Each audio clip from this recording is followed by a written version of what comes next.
Protecting the future of working families, Teamsters1932.org.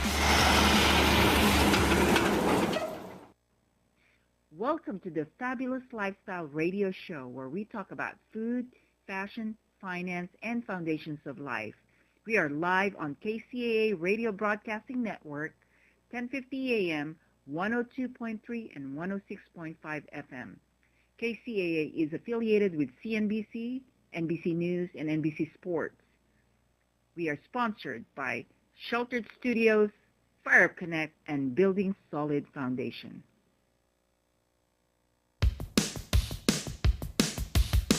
Everybody, welcome back to the Fabulous Lifestyle Radio Show. My name is Dylan Bruno. I'll be your host this Sunday. I know you guys probably missed me since last month. Yeah, that was a joke, but if you did, hey, I appreciate it. Well, today, guys, the Fabulous Lifestyle. I was thinking about the title of the show and what it really means, right?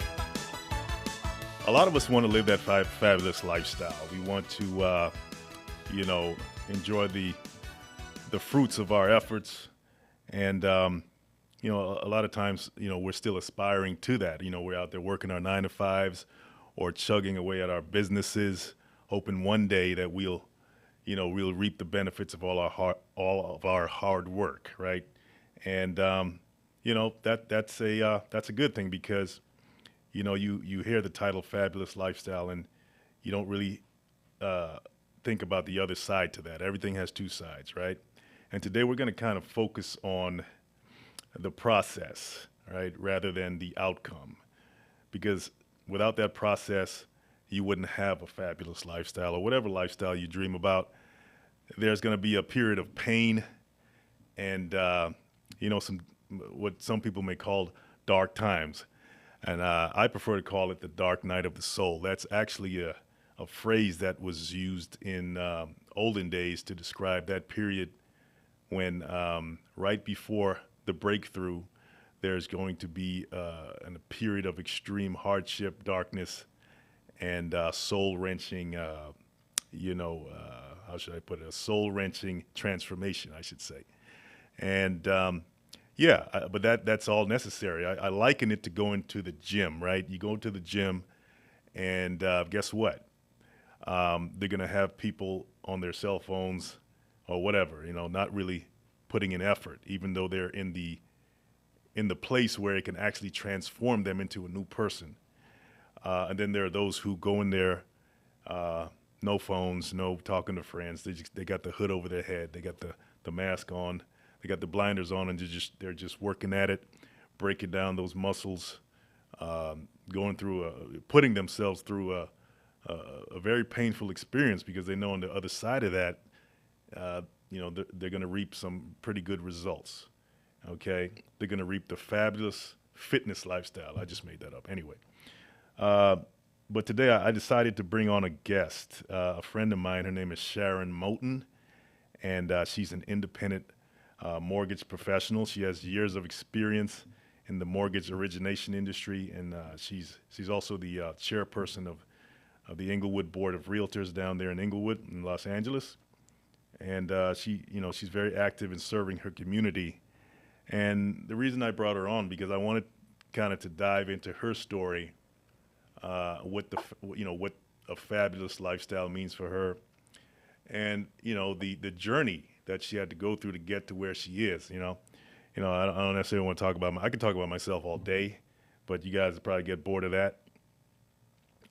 So I like to have other people share their stories, and that's just what I like to do. So, let's bring Sharon on. Sharon, you there? Oh, yes. Hi, hello, everybody. Hi. I'm so excited to give you guys a little taste of my life and what it means for me to have a fabulous lifestyle. So, as Dylan said, I have been in the mortgage business for going on 26 years now. But prior to that, I did have a fabulous, I was working in an industry of fashion and beauty, graduated from a fashion school, thought I would spend my life long career being a fashion editor was one of my goals. Another goal was to be a buyer for a major seller. But I did spend about 18 years in that industry before I pivoted to mortgage origination. So during that time, I became manager over the whole men's fashion division, worked my way up to becoming the lead cosmetics director over Macy's, Bullock's, the Federated Corporation. So that was the ending of my career. The last part of my career, I became an instructor for Lancôme Cosmetics as their lead instructor and national cosmetics rep. So I pivoted into mortgage origination because I got pregnant with my one and only daughter. And as you know, the fashion industry can take up a lot of your time. So to continue with my fabulous lifestyle, I was introduced to the mortgage home buying process in 1999. So I got in by way of calling clients, and I really didn't know what I was doing because I came from an industry of where, I did makeup, or I consulted people about skincare, fashion, and that type of thing. So learning about loan to value, about home mortgages, and what it meant to own a home. My family owned homes, but I never knew what the process was to get there, right? So I decided to take a risk because I wanted to have more time, I thought, with my daughter. So I ended up getting into the mortgage business, became one of the top account executives for a company called World Savings. And I can tell you, when I was at World Savings, we were literally making money while we slept. So talking about having a fabulous lifestyle, we really were living that type of lifestyle. Living that fabulous lifestyle. That's a very impressive resume so far. Yes. And you mentioned once you transitioned, you pivoted from fashion, which I'm sure in that world, the fashion world, to make it to the levels that you've made it wasn't easy either. No. Could you elaborate before we jump into your current career? Can we revisit that world of fashion and what it took for you to, make it to the positions that you've attained there, and why were you drawn to fashion in the first place? And just talk about some of the struggles and the accomplishments about that journey there. Sure. So I grew up in a military family. We traveled literally every 3 years. So I never had a place of stability, but we were always meeting people.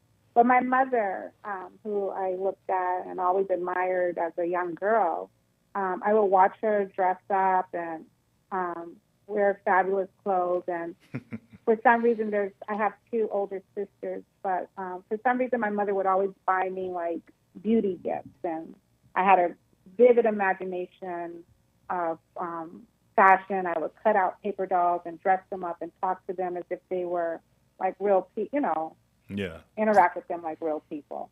So I think that was my motivation. I also had an auntie that was in the film industry, where she was one of the lead producers on Good Times, I'm dating myself, and Knots Landing, and a few other shows. So I always looked up to her as like, wow, she's so beautiful. She kind of reminded me of Diana Ross, and Diana Ross is full of glam.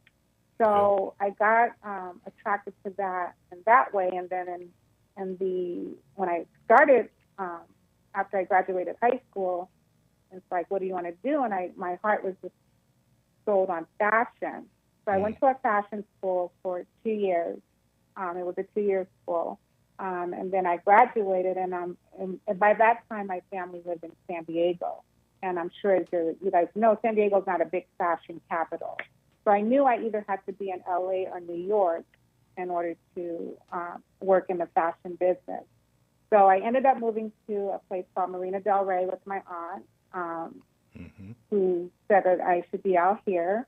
And then I got a job and I wanted to start, mind you, we could do interns from my college of fashion. I could have went in as a manager or something big, but I really wanted to start from the bottom. Oh. So I went in as a floater. Back then they called them floater, which means that they can put you in any department. Like I worked in linens, I worked in housewares, I worked all through the store because I was a quote unquote floater. But people recognize people that work hard. So eventually that elevated me to becoming the assistant manager for a men's department, and eventually the lead manager for the men's department. So I did that for some years, had fun with it. That was back in the day. I hope I have some listeners that can relate of New Edition when they were hot and bopping, but it was back in those days. So I went through that, and then again, another recognition happened where my best friend, who was the lead manager for cosmetics, he ended up leaving the fashion business and got into healthcare. And so I ended up getting his spot as the cosmetics manager over $1 billion business. Wow. So that's what led me there. I loved it so much, but it's also tiring because you're managing over 100 girls and guys. So you're managing a lot of different personalities, which could be, wearing, but you have to figure out how to orchestrate all those different personalities, all those different counters, high-end cosmetics, high-end fragrance. In fact, I met my husband being there with my daughter's father from working in that business. But it was a managing thing, and then I decided, I really want to focus.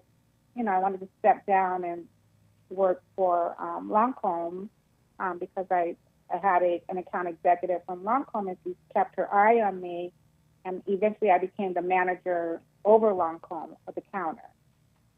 And then eventually I'm like, okay, I had enough of that. And then I stepped down to be a cosmetic consultant for Lancôme as one of their national artists. And that was in Beverly Center at the time in Beverly Hills. So that was, being at Beverly Hills itself was a glamorous lifestyle because, as you know, we saw every celebrity that walked into that door.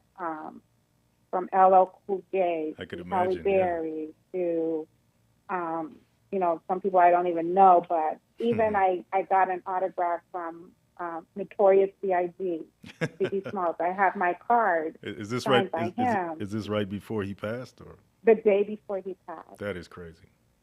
The day before he passed, he came in and our counter was right in front of the door, so we were right there front and center all the time in the front.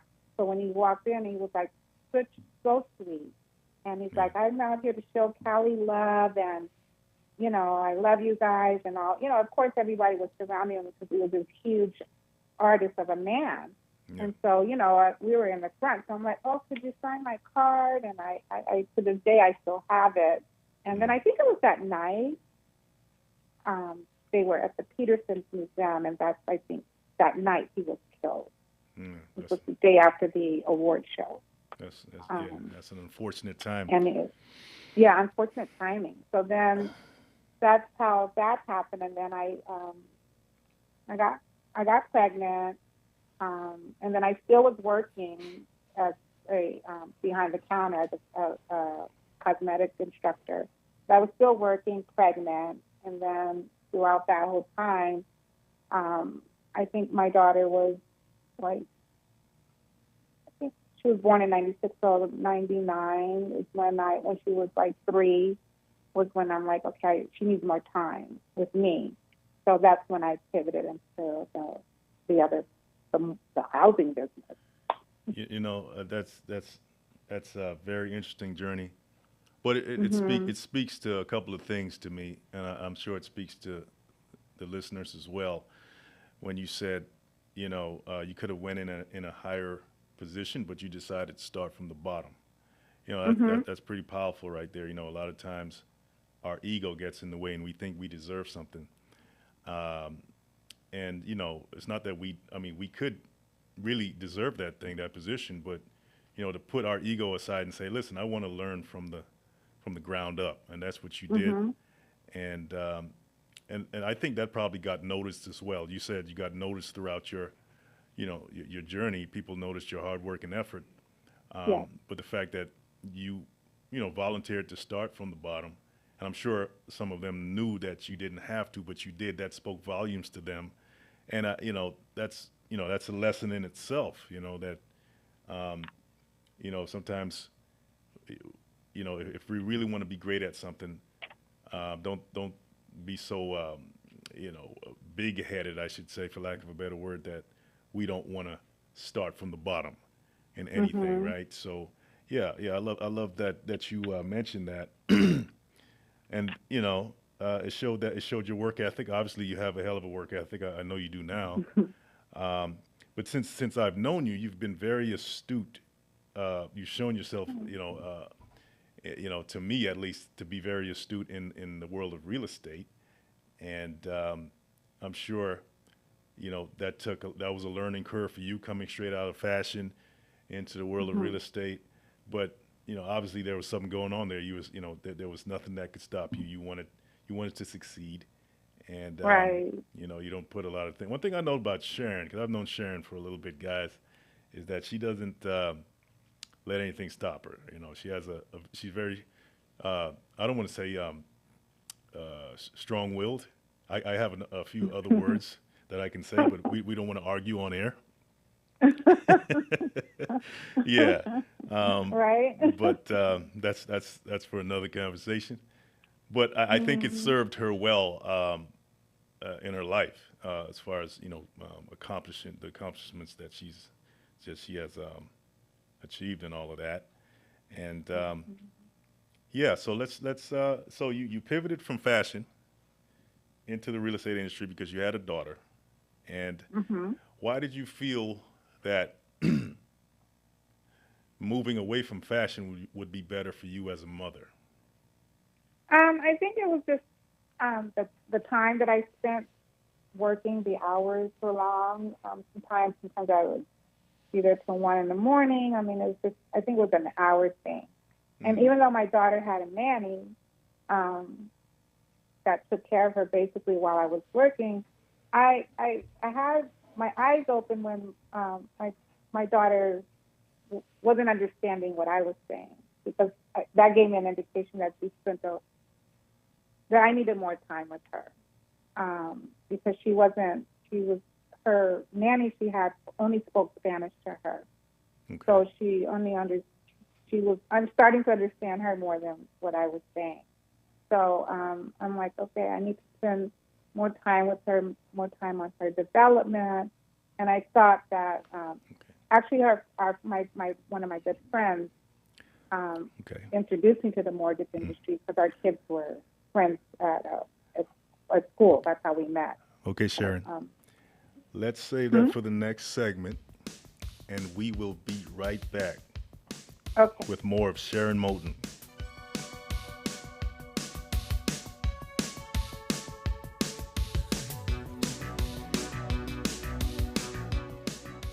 The worst thing a homeowner can do is be without a good set of tools. Don't find yourself caught without the right tools. The Real Men of Real Estate's Ultimate Utility Bag ensures you're equipped for any DIY task. With high-quality essentials like a hammer, measuring tape, multi-tool, and Exactac picture hanging tool housed in a sturdy bag, you'll be ready for anything. It's not a good feeling when you have to stop right in the middle of a project because you didn't have that tool that you should have had in the first place. Introducing the Real Men of Real Estate's Ultimate Utility Bag from Caliber 8. This ultimate, all-around-the-house tool bag includes essentials like a non-slip grip 16-ounce claw hammer with a nail starter, which is perfect for keeping your fingers safe from getting smashed, a durable 16-foot measuring tape, which is a must in any toolkit, the Caliber 8 Multi-Max Pocket Tool, which features a 6-inch locking-style adjustable pocket wrench, 5-position wrench, 2 Phillips, and 1 flathead screwdriver, a durable stainless steel pocket knife, can and bottle opener, saw blade, an LED flashlight so you don't have to get caught in the dark. A compact toolkit, small enough to fit in your glove compartment, or your kitchen drawer. With a utility knife, 2 Phillips and flathead precision screwdrivers, a mini socket set, a box of wood and machine screws, needle nose pliers, wire cutters, and a driver set with flathead Phillips and Torx style bits, and the Exactac picture hanging tool, which makes picture hanging easy with no measuring required or stray holes to deal with. With everything you need conveniently packed in one sturdy bag, you'll be ready for any DIY task. Call area code 619-453-4664 or visit realmenofrealestate.com. The first 10 shoppers get a 10% discount with promo code TOOLS. That's TOOLS. This is Steve Matley. Join me every Thursday at 3 p.m. right here on KCAA for Building Solid Foundations radio talk show. I spent decades as a professional construction manager, business owner, real estate developer, and a college educator, and I enjoy learning new things from other people. We talk a lot about real estate, business, and finance, but we cover a diverse range of other topics as well. Some of the topics we've discussed in the past few months include real estate investing, leadership, higher education, ADUs, marketing using technology, multifamily rental properties, business strategy, entrepreneurship. You never know who may show up or what they may talk about. So join us right here on KCAA for Building Solid Foundations Radio. Do you remember the power of dreaming? M. Teresa Lawrence helps us all reconnect with imagination through her renowned Leadership of Play coaching program. Schedule a session with Teresa on Instagram at Your Trueness to ignite creativity and pursue huge dreams once more. Don't let your spark fade. DM Teresa at Your Trueness today and reclaim the magic of dreaming. Tired of qualifying your leads and not getting the right clients for you? Join the finest women in real estate and learn how to attract the best clients and increase your referral network. Call now at 951-378-5316. 951-378-5316 and become one of the finest women in real estate.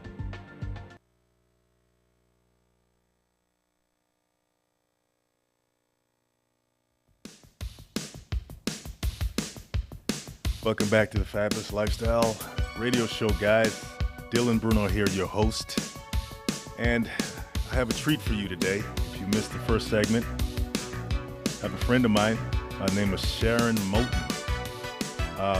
Sharon is a pretty interesting individual. And I brought her on because, I think you can learn a lot from Sharon. Isn't that right, Sharon? I think so. Okay. I think so. So, in the last segment, Sharon gave us her background somewhat, at least parts of it. And I'll tell you, I got some gems from that already. Just the short time she spoke, I got some gems, and that I'm sure if we have, some ears to hear, so to speak, then you would have got some gems too. One of those gems was, number one, not being afraid to start from the bottom, even though you may be qualified to not have to start from the bottom. But the mere fact that you want to know a new industry, so you don't want to just jump in at, in the middle, right? And I think if you're really passionate about something, or you feel strongly about it, you want to know every aspect of that thing. And so that's what Sharon did. She started from the bottom when she didn't have to in the fashion industry, and she worked her way up, and she was very successful in the at least to the point that before she pivoted into something else. And she developed, I'm sure. I mean, come on, managing 100 people. I mean, I've never managed 100 people, but she did. So I'm sure there's some things I can learn from her in terms of leadership skills, management skills, and things like that. And I'm sure, Sharon, I'm sure you took those skills into the world of real estate, into your present career. Am I correct on that? Yeah, absolutely. It's all service, right? So it's servicing people, whether it's in fashion or servicing a client. So I took my service skills into my mortgage business, a service as far as serving clients, yes. Making sure that they're satisfied with whatever product I'm presenting.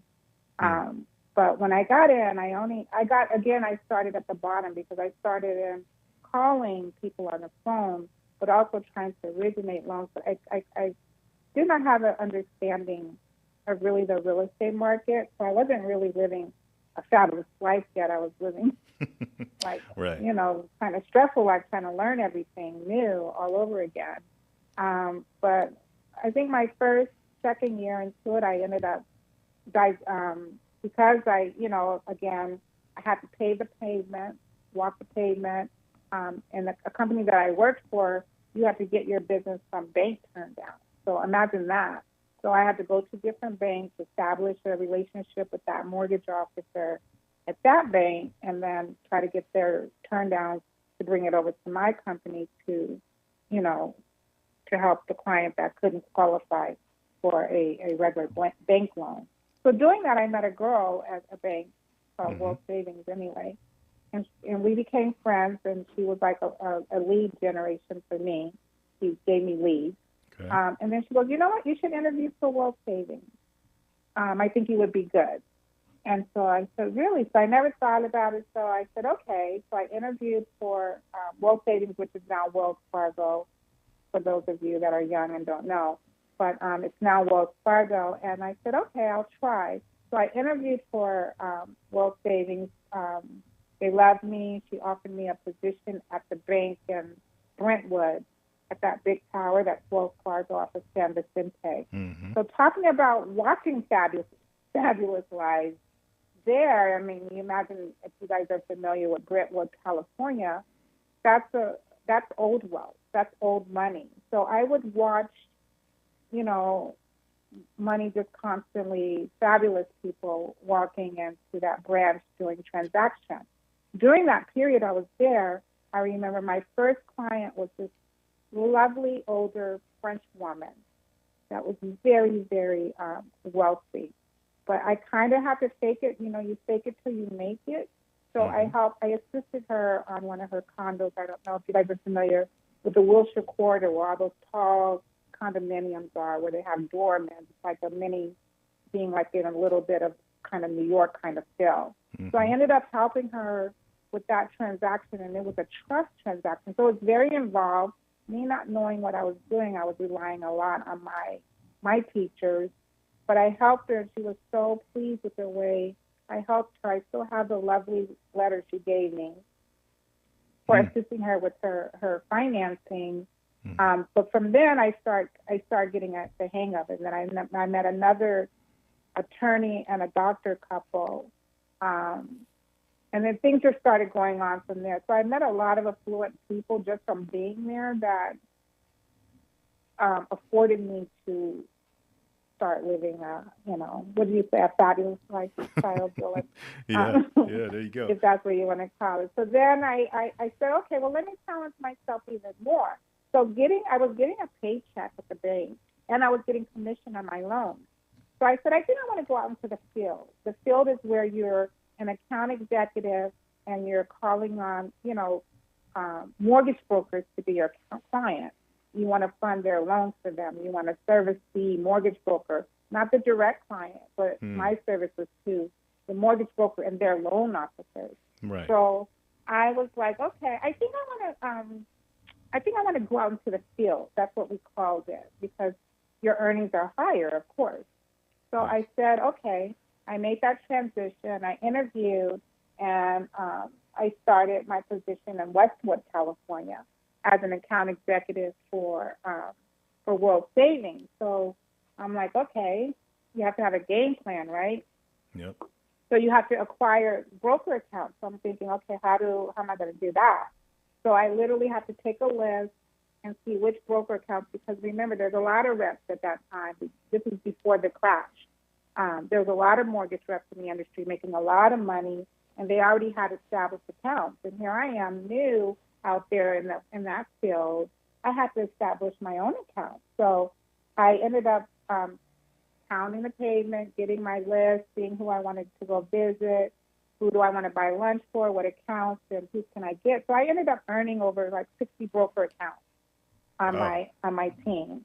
So, and that's a lot of loan officers. But of course, you're not going to work with everyone, because not everyone has different work ethics. Yes. But I ended up getting a lot of heavy hitters, a lot of good broker accounts that I earned their business. So once you earn one loan officer's business, then you can get kind of locked down the whole office.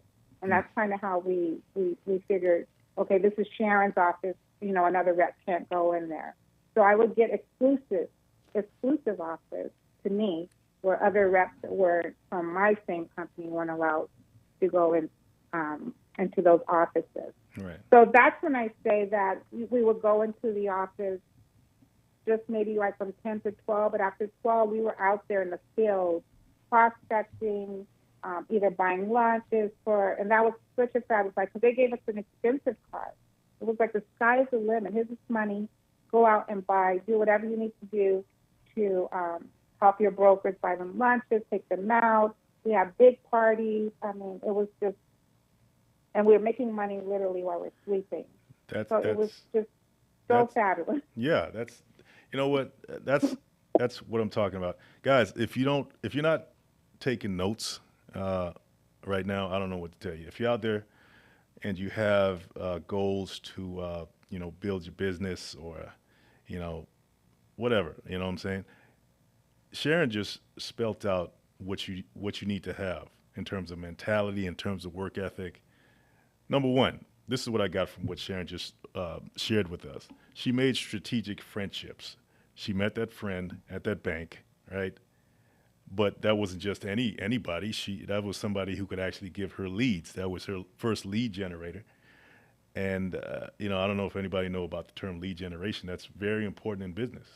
Customer acquisition, lead, whatever you want to call it. It's about getting clients, it's about getting customers.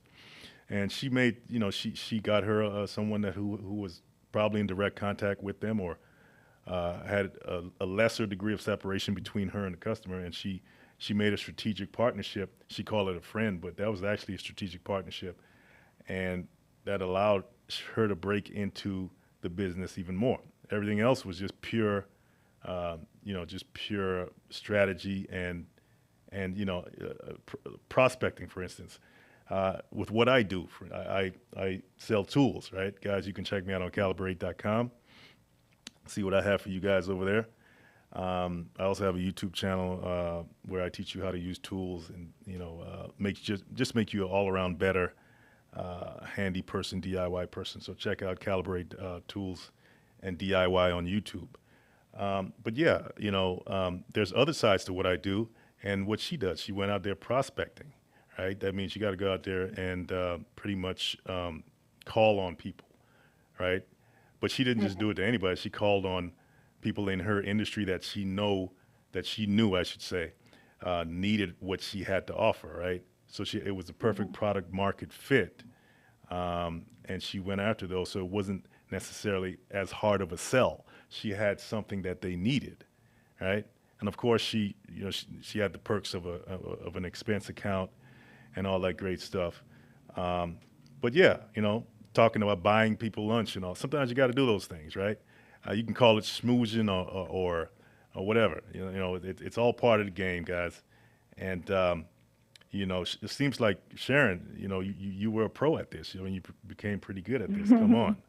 I love hearing how you just maneuvered yourself and you took advantage of all these opportunities to get all those accounts. And that's something that I aspire to myself in my own business, actually. So I'm taking notes, guys. I don't know about you guys, the listeners. I'm taking notes. I don't know about you. So another thing I wanted to ask you about is when you said once you lock down an account or an office, right? And you said the other reps cannot come in and try to take over that part of your territory or your turf, if you want to use that term. Right. Is that something that's agreed upon, at the headquarters, or is it just, once you let people know, they say, like, okay, they stay away automatically? Is that a automatic respect? No, it's agreed upon of company standards. Like Gotcha. If you do so many loans or, then they give you exclusive accounts is what we call them. Okay. So Yeah. they would go exclusive to that rep that's really working that business out of that account. Because I did go into accounts where reps weren't focused on, and I would get business from some of the loan officers, and then some would do whatever. Because our biggest competitor back then, you guys, before the mortgage meltdown was Countrywide.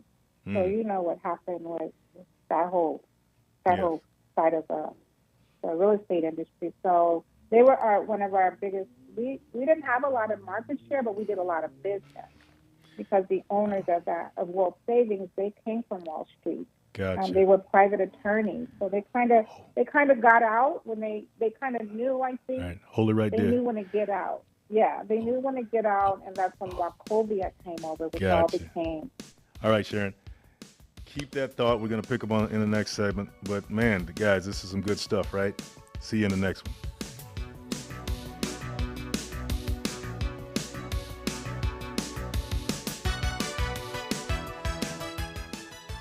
The worst thing a homeowner can do is be without a good set of tools. Don't find yourself caught without the right tools.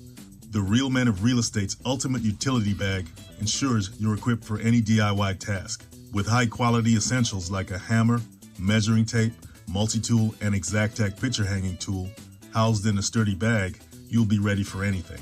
It's not a good feeling when you have to stop right in the middle of a project because you didn't have that tool that you should have had in the first place. Introducing the Real Men of Real Estate's Ultimate Utility Bag from Caliber 8.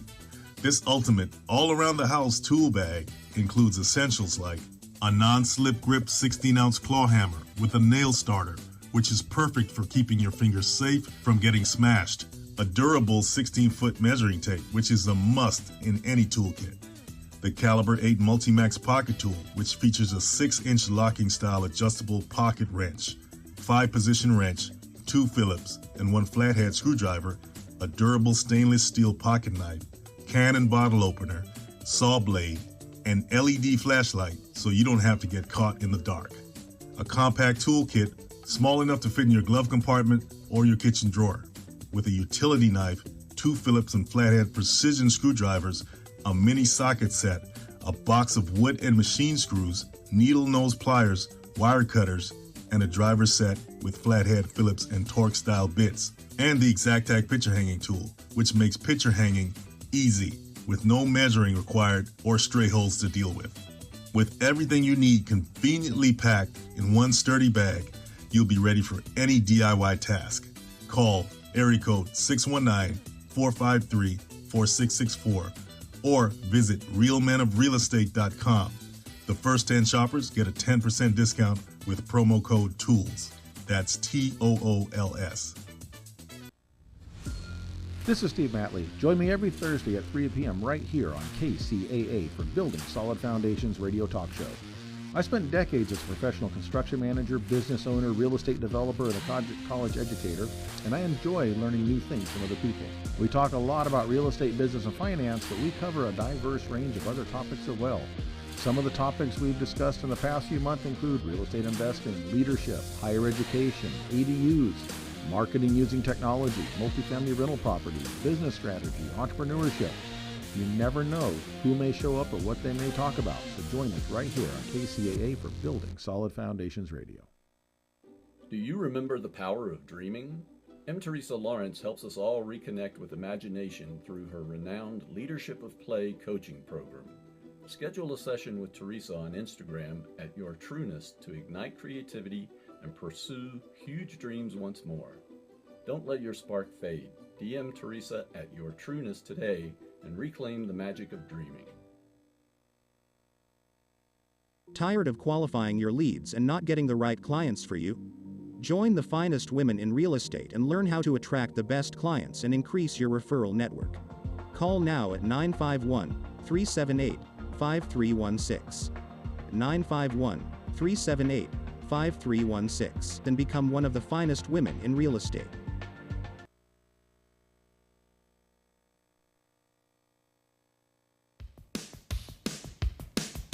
All right, guys. Dylan Bruno back here on the Fabulous Lifestyle Radio Show. And got a friend of mine, Sharon Moulton. She's an independent mortgage professional. She's pretty much a genius at it. And she's giving us her story on how she got into the mortgage industry. And before, guess what? Before that, guess what? She was a fashion model. No, I'm just kidding. She was in. I'm just. I don't want to joke too much. Yeah, but she was in the fashion industry, and she took a lot of lessons she learned from managing, over 100 people in the fashion industry. She took those skills, those management leadership skills, into the mortgage world, into the real estate world, and I'm sure it served her well. So Sharon, in the last segment, you were talking about Wachovia Bank, right? Mm-hmm. And Yes. and how that the transitions that happened there. Let's pick up from where we left off. Tell us more about that. So, as you guys know, so Wachovia ended up taking over, I think, World Savings in about, I think it was what, 2006. I forgot the year, so excuse me if I'm not straight on the years. But, and then we started noticing that things started changing. The market started to become more vulnerable.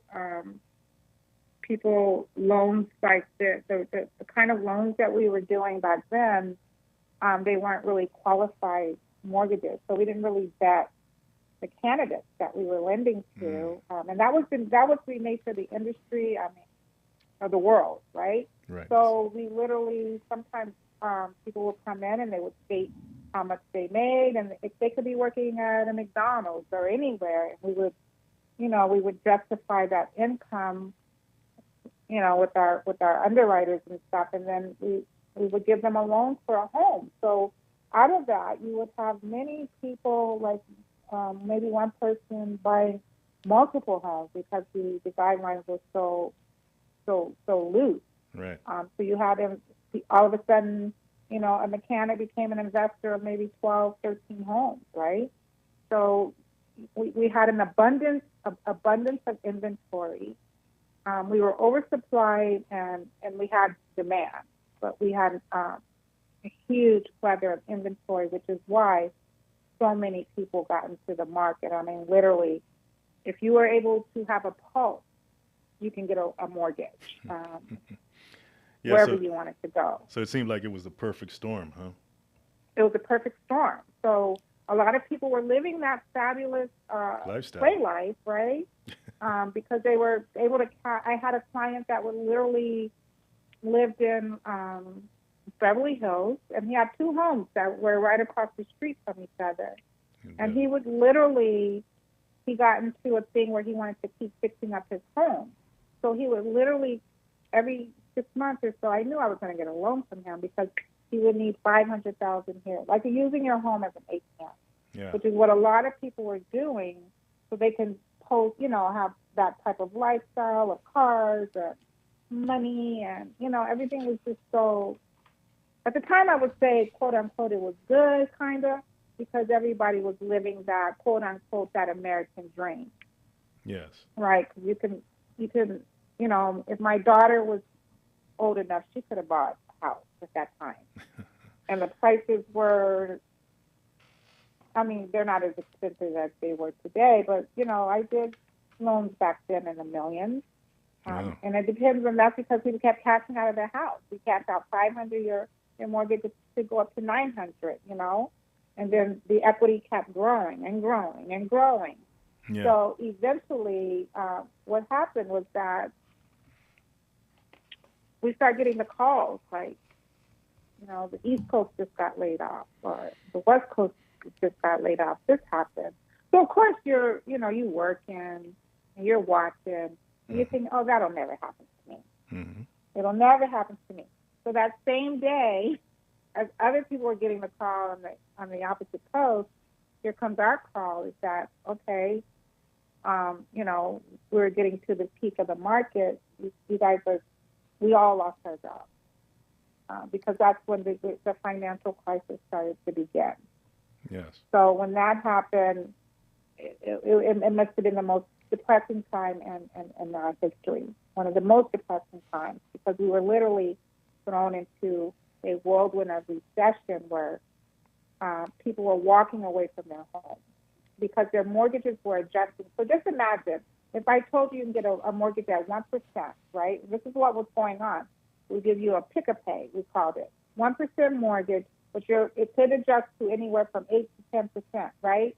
So when those mortgages became due, all people hear what they want to hear is that, oh, my mortgage is 1%. So I don't ever have to pay on the on the full rate, which could be like 8 or 10%.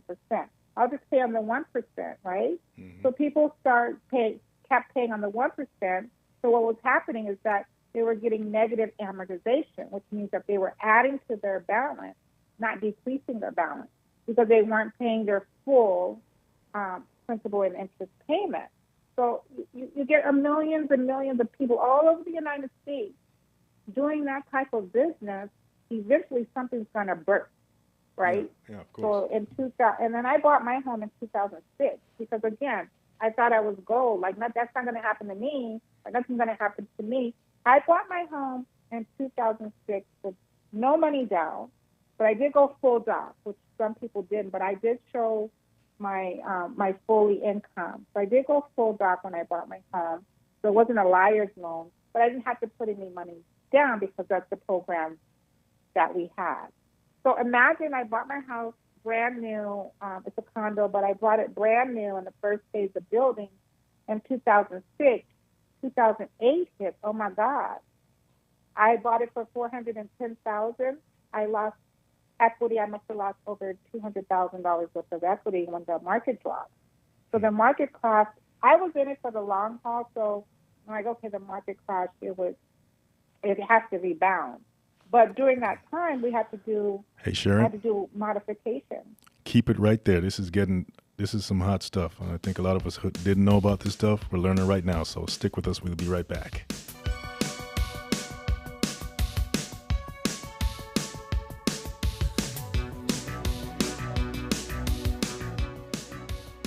The worst thing a homeowner can do is be without a good set of tools.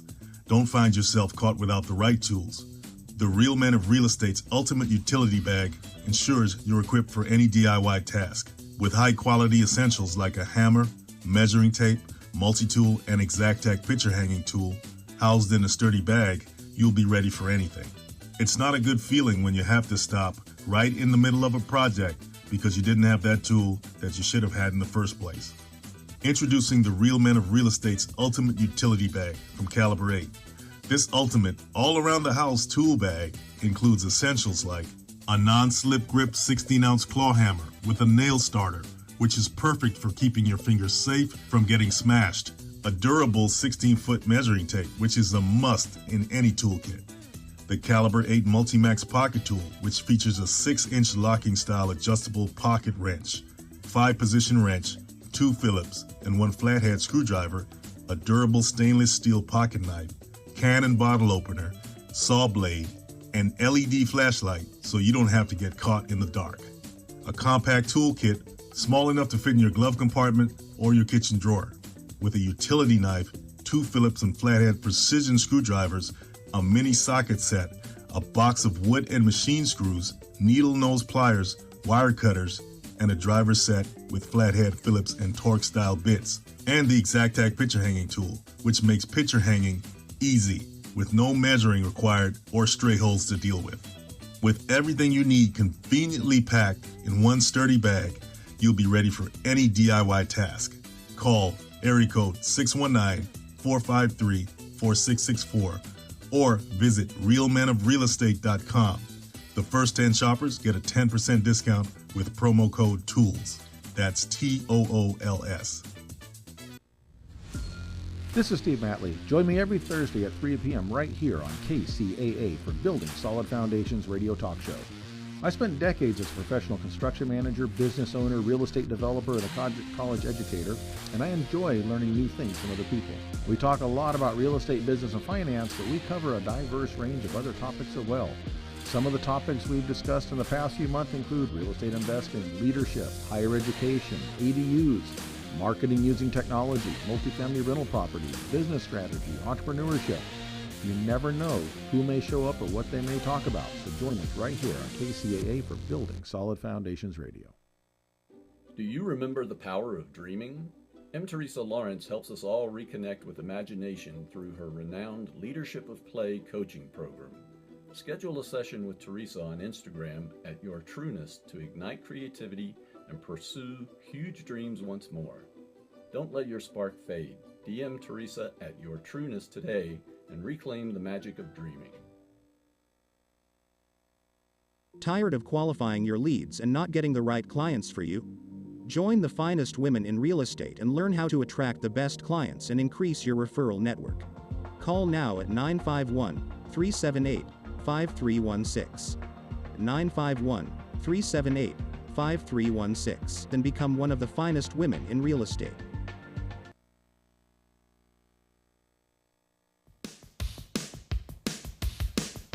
All right, guys, Dylan Bruno back at you once again with my buddy here, Sharon Moten, giving us the scoop on what happened back in when the whole market crashed and everything.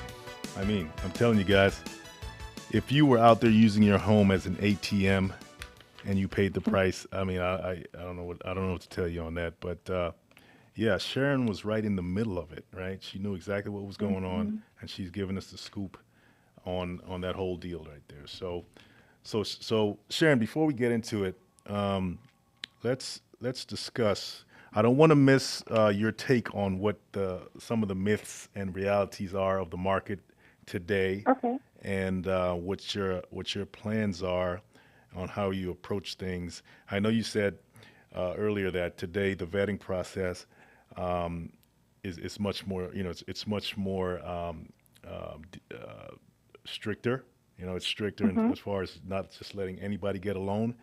And man, when you were telling that story, I was like, man, there had to be some greed going on there, right? I mean, 1% rates, and then come on, it was pretty much playing on the ignorance of the masses, in my opinion, the greed on both sides, and that's what led to that. So tell us, what are some of the myths and realities of the market as you see it today? Well, as I see it, because I've lived through that horrific moment of history, where I saw a lot of people lose their houses, and because of lack of education or information, I worked the back end in short sales and all that.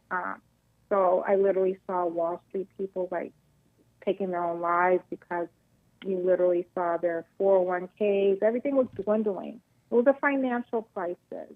Yeah. So there had to be some laws brought into place so that we would never see that type of crash again in the real estate market, because it was literally, even if you, from the richest to the poorest, was losing everything that they owned. And you have these big Wall Street guys that were jumping off of buildings, and and I prayed with a lot of people because I worked in short sales. So I had a lot of people that called me and they had to come to Jesus moment. So I think the president at the time was, I'm not going to talk really political, but the reform happened when Barack Obama took the crisis and formulated something we call today as the Dodd-Frank.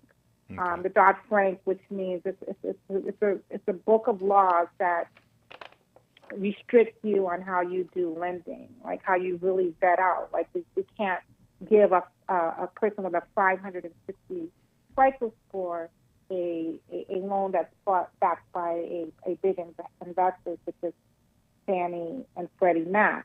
So the difference between what happened then and what happened now is that what happened now is we had COVID 2020.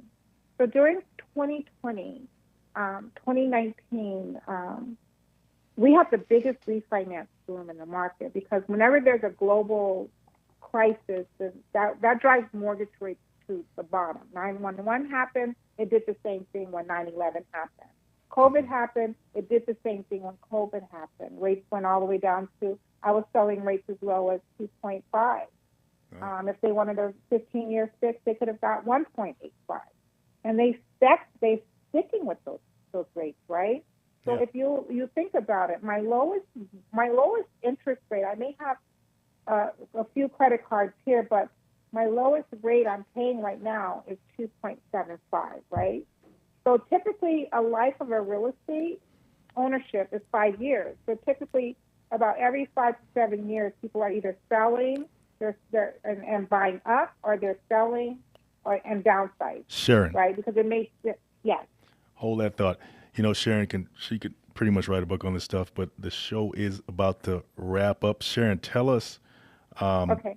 what's your information, how people can get in touch with you, and all of that good stuff. Okay, so if you guys want more information or if you're interested in the home buying process, you can reach out to me. My name is Sharon Moten. You can reach out to me on my, I don't know if I want to give my cell phone number, but should I give my social medias?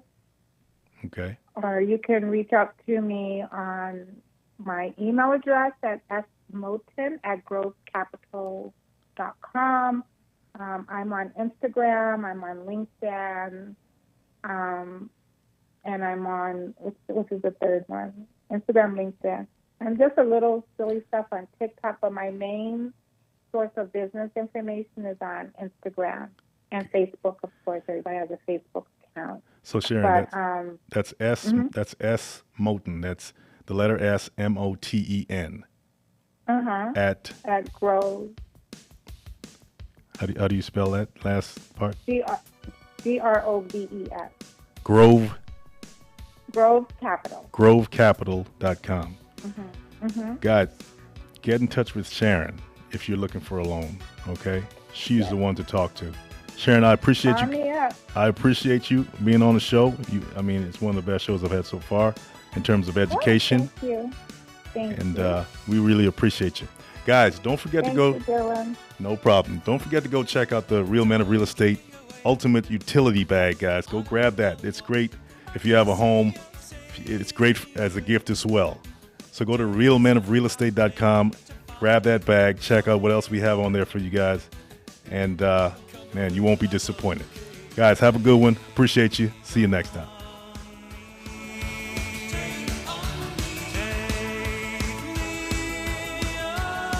Missed something today, yesterday, last week? Check out our